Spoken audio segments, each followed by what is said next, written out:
As toddlers, when we are growing up, our parents are constantly teaching us different rules of life to keep ourselves protected. For instance, we learn how to cross the street, but we have to look both ways before we cross the street.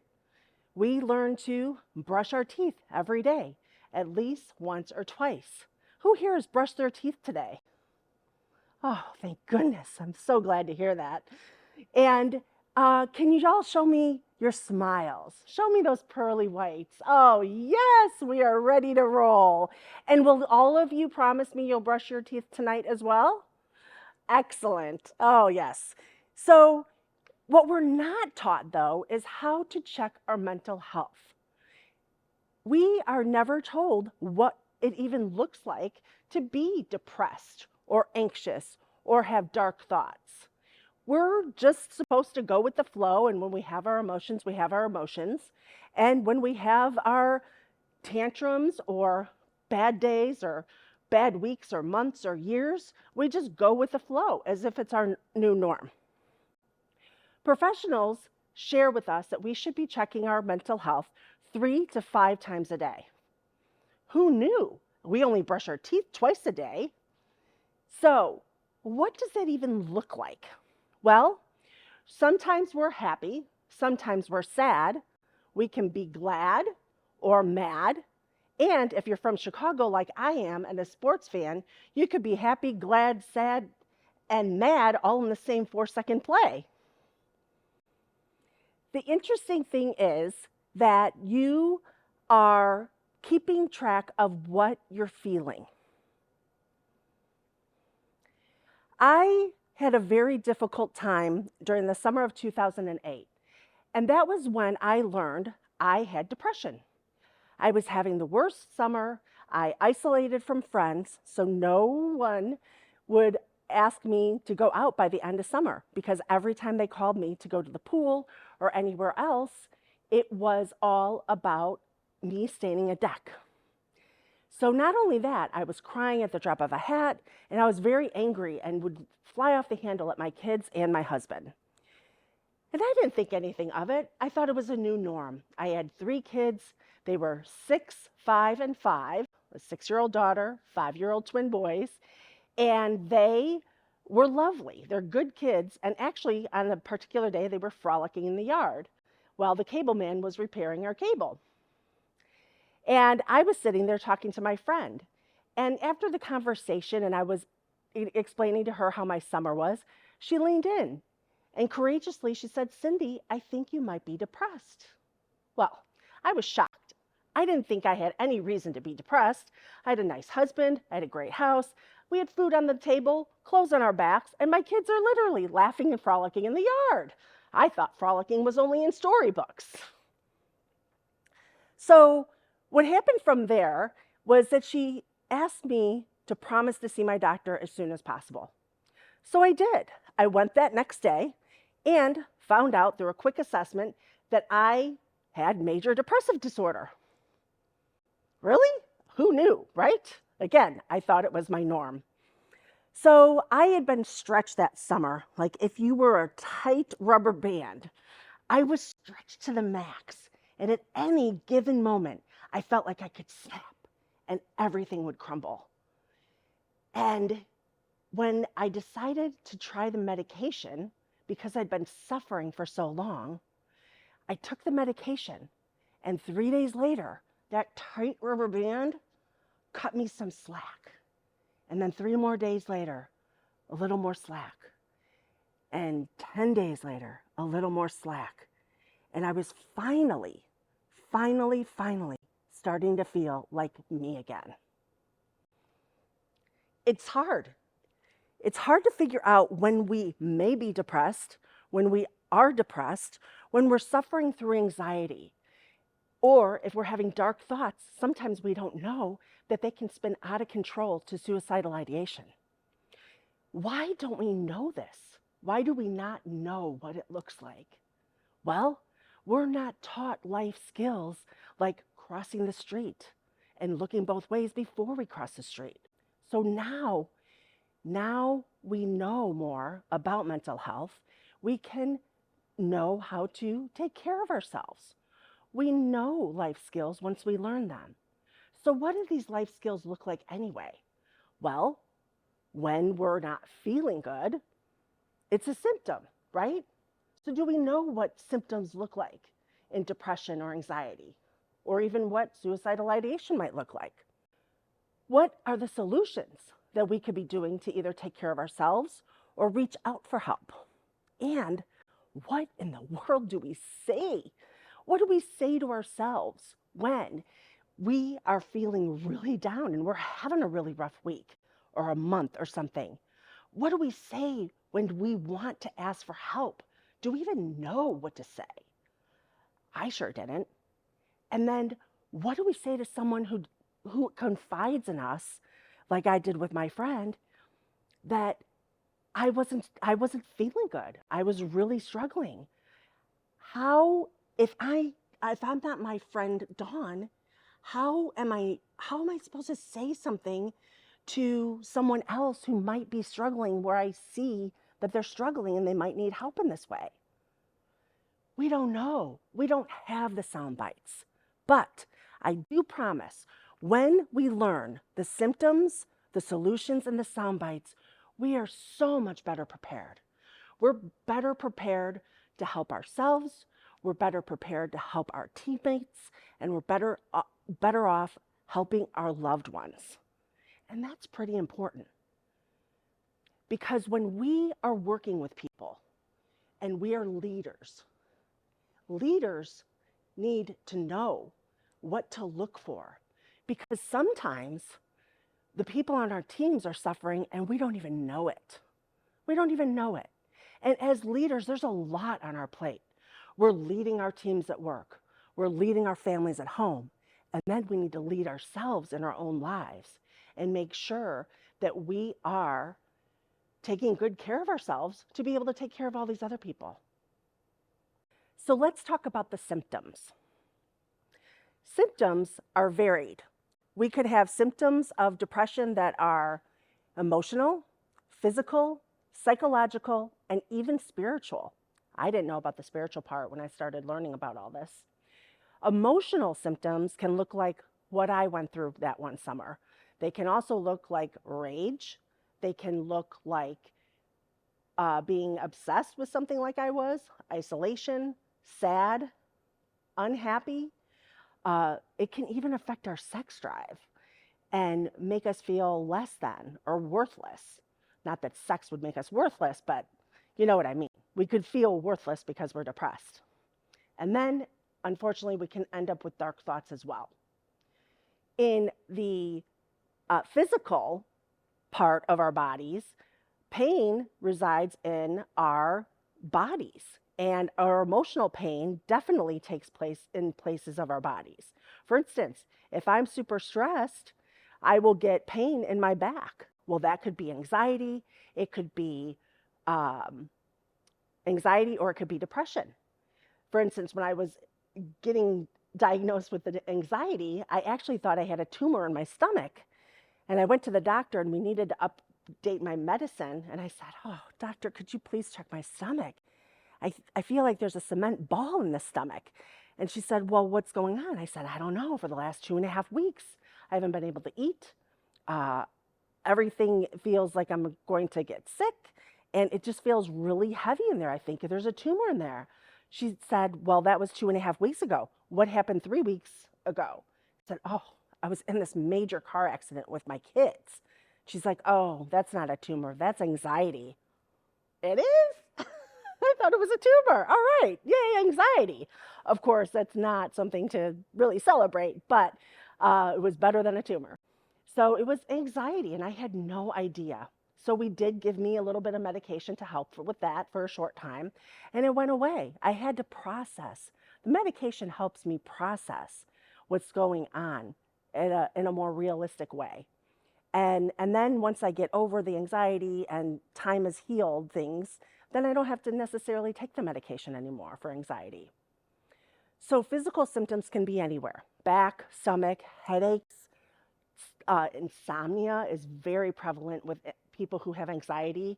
You have trouble sleeping, and the list goes on. So the the important thing is if you're suffering with any of these pains or these emotions, that you get help after you've been suffering with it for 2 weeks or longer, because that's when it's time to get medical intervention so that you can, hopefully get back to where you were and feel more like yourself. The other area that it affects is our psychological. Obviously, psychological depression, anxiety are part of our psychological beings, and it can mess with our mind. It can mess with our focus. It could spin us off into different distractions. Procrastination could be part of that. Just being disappointed or not really being able to capture like what you're supposed to do for the day, those types of things.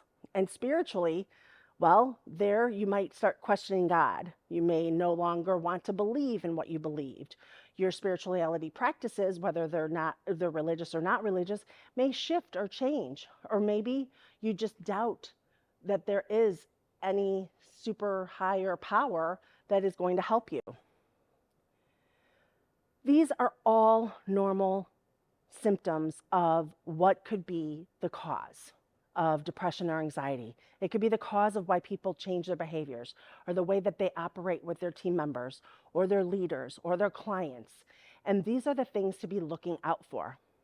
As I listed these lists of symptoms, were there any that struck out in your mind, either about yourself or about somebody you're working with or care about?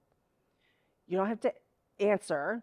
I just want you to kind of note it and maybe jot it down, because maybe once you hear about the solutions and the sound bites, you'll know how to approach the person and help somebody out or get help for yourself. So when we're working with people, it could be very difficult to figure out if someone's really having an emotional difficult time, if it is something like depression or anxiety, because we work with them. We don't know them as well as we know the people we live with and are married to or care for. And if we're having trouble with an employee, what can we do about it? What should we be looking for? And with all the remote learning that we're doing or remote working that we're doing, it's even harder to pinpoint people really struggling because we can't see them physically. We can't get that connection or that vibe that we might do if we're working together in the office or on location or with a client. So some of the things that you might notice are that, let's say you have remote meetings now and you're noticing that they are coming in late to the meetings when they were normally prompt every time. Maybe they're coming and they're disheveled. They didn't really take a shower or something for a while. Their hair's not done when it normally would be. Maybe you notice that they're always talking about drinking and going to get to the next bar and get a drink at the bar after the call, or they're drinking early. Day drinking has increased. Something that just seems different than what they normally do. And if you ask about it or joke around about it or something, they may say, oh, it's COVID. I'm just in a rough patch, drinking, it's 5 o'clock somewhere. Shower, I don't know, nobody's near me. Why do I have to shower? Or they may just, kind of avoid answering the question at all. So it's these types of behaviors or actions or things that people may say to indicate that they're having a tough time. They may even mention to you that they are having a tough time. And sometimes we don't even know what to say to that. Someone comes to us and they are saying, I'm having a tough time. It's almost kind of like a soft tap on the shoulder to help them out, and we don't know what to say. So we're going to cover that in a couple of minutes. But these are some of the things, again, that if we understood the symptoms, the solutions, and the sound bites about mental health and how we're affected by it and how we can help other people, things can get better for ourselves and those people around us. So let's talk about solutions. Solutions, there are many solutions. There's options. So let's talk about the spectrum first of depression. So depression can go from starts with the blues. Now we all get the blues, right? So, but blues, they come and they go. We can usually shake them off a little bit after a while. Maybe they last a couple of hours, a half a day or two, maybe 3 days. And then on the other side, we have the other extreme where it's really serious. People are really feeling really dark thoughts. They might want to end their life by suicide, unfortunately, or maybe they're even hospitalized for special psychiatric treatment. And then in between, we have this entire spectrum. And so in the spectrum, it could be at any level or wherever we're going to go or feel within that spectrum.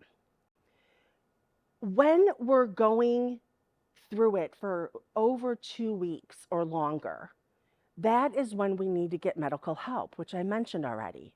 And the reason for that is that if it's the blues, it's something that, will work itself out. But if it's 2 weeks, that's when things in life start to get kind of groggy. You're really kind of not feeling good. It could start affecting things. And if we're not catching it in time, sometimes, like with me, it lasted all summer before I figured it out. And that's why the medication for me works so well. So if you or someone you know has been different and behaving differently and acting differently and feeling differently for 2 weeks or longer, please promise me you'll go and get the help that you need with your doctor. And what do the solutions look like? Well, for those people, for all of us, right? We should be taking good care of ourselves. And sometimes good self-care could mean working out, exercising. In Chicago, where I'm from, we definitely have seasonal affective disorder. And so vitamin D supplements are popular with the people in Midwest or people who have these long winters and short days. So vitamin D is a big help. These are things we could do naturally by our self-care. And please don't take a supplement unless you've approved it by your doctor. I'm not a doctor. I don't even play one on TV. Everything I'm sharing with you today is from the experiences I've had and what I've learned and studied and talked to other therapists about. The other thing, speaking of therapy, that's another wonderful solution for you if you're struggling with this. So, and oftentimes when you take medication, you are also coupled with a therapist. So you have exercise, water, lots of water, healthy foods, all the foods of the rainbow, eat really healthy, vitamin D, I mentioned therapist, and then there's medication. And there's all kinds of medication for people based on all kinds of different factors. And the thing with the medication is if it's not working, don't give up. For some people, it might take 2 or 3 times to find the right medication. Just don't give up because life is so much better when you get the right medication. And then there is other things that you can get help with hospitalization if you need it.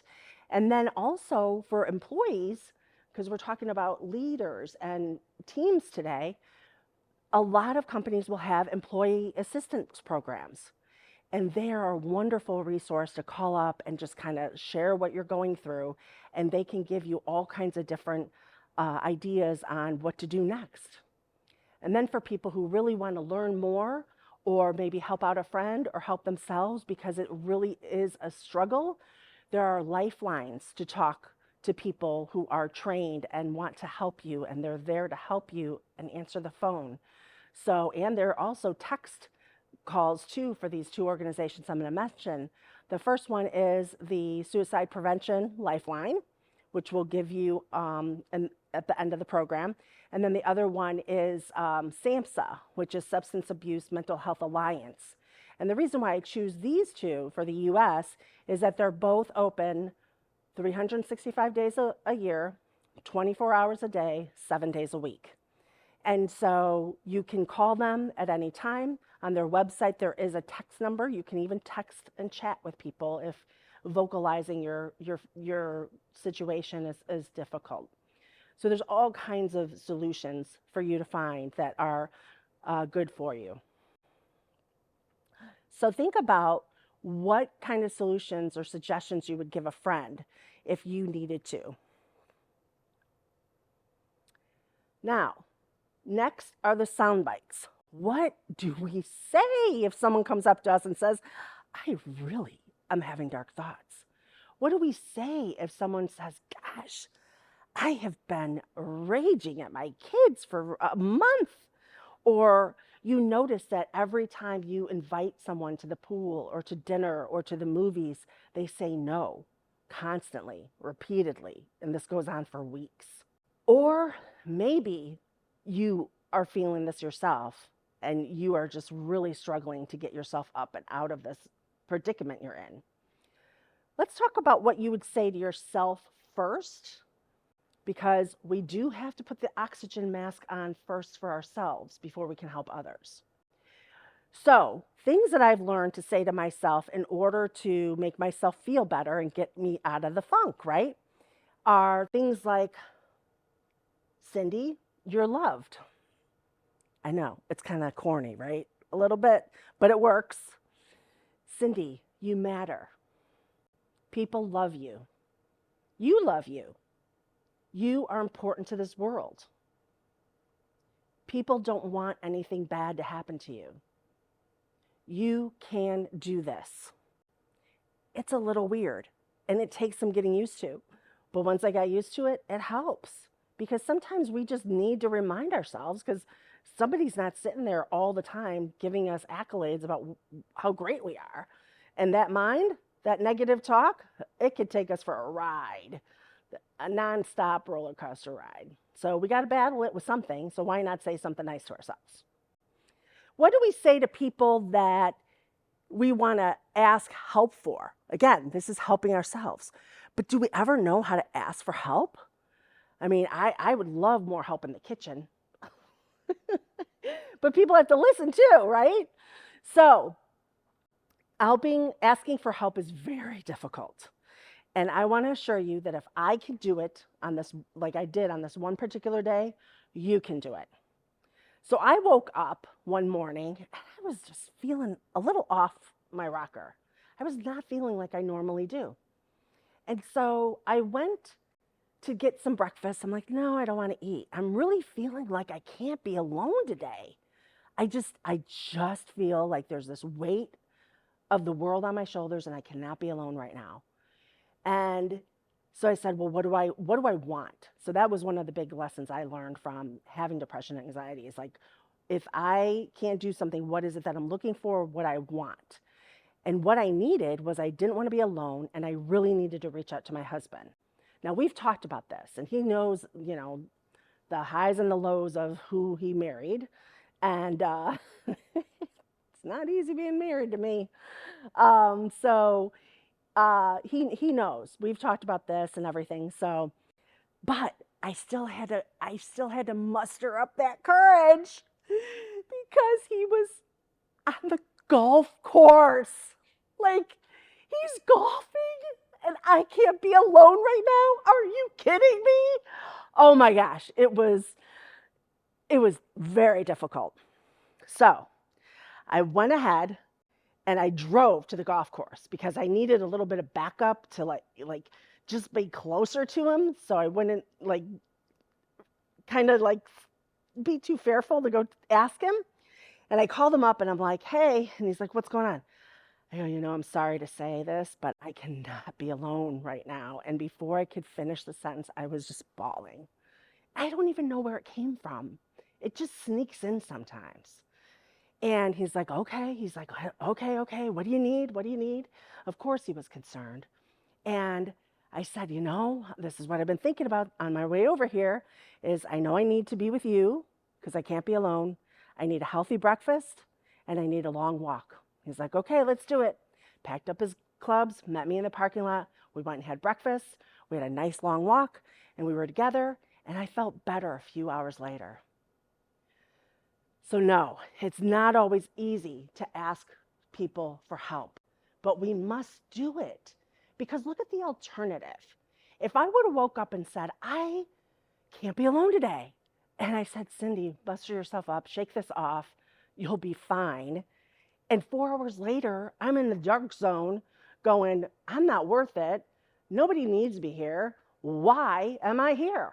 I don't need to do that. And those are the things that we need to learn to really stick up for ourselves and ask people for the help that we need. Other things we could say is, I am in a dark place, right? Just come out and say it. I'm having dark thoughts. Sometimes we can't even help our thoughts. I couldn't help not wanting to be alone that day. So sometimes we just can't help it. It's just the way things are going. What do we say to the people that are depending on us and they're sharing something with us? Or better yet, what if we're noticing one of our team members having trouble? What if we're noticing someone who lives with us is having trouble? Here are 2 tips. Number 1, be the friend next door. Just like my friend Dawn, she was a friend next door, and she took her courage to tell me that she thought I was depressed. It sounds easy, but it's not. But just saying, what are you struggling with? Are you having dark thoughts? What are you feeling the most? And say, I want to help you through this, and I really think it's important for you to go to the doctor as soon as possible and get help, because you are not yourself, and I can see you struggling. When we approach this empathetically, people aren't so defensive. Now, let's turn it around. Let's say I went to Dawn's house and I said, Dawn, I don't know what I'm doing. Something's wrong. Something's going on. I think I need help. Well, what do we say? The first things to say, and I learned this from a therapist that I work with, you say, what are you feeling? Are you having any dark thoughts? Have you had dark thoughts? How can I help you? And if it's really serious and they're having dark thoughts, the next thing is to get them to their doctor. And if it's going on to the point where they're saying, I want to die, they need to get to the hospital as soon as possible. So don't be afraid to call 911. Okay? So we are better equipped today than we were before you came here. We know our symptoms, we know our solutions, we know our sound bites, and we'll even have our phone numbers for American Suicide Prevention Hotline and SAMHSA, and I highly recommend you put those in your phone on speed dial. And it might not be for you, and it might be for you, or it might be for somebody else. And the reason why I say put them on your speed dial, whether you need them now or not, is because God forbid something happened to you like it did for me in 2014. I didn't have the wherewithal to Google. I didn't have the wherewithal to brush my teeth, for crying out loud. I certainly didn't have the wherewithal to even open up a browser, go to Google, and put in there, search American Suicide Prevention Line. I just didn't have it. I was down in what I call the spiral or vortex of a tornado. And my mind was elsewhere. So, but if it was on speed dial and I just had one button to push, I would have had help immediately. So please, take the information that you shared today, hold it deep in your hearts, and be open to what other people are going through.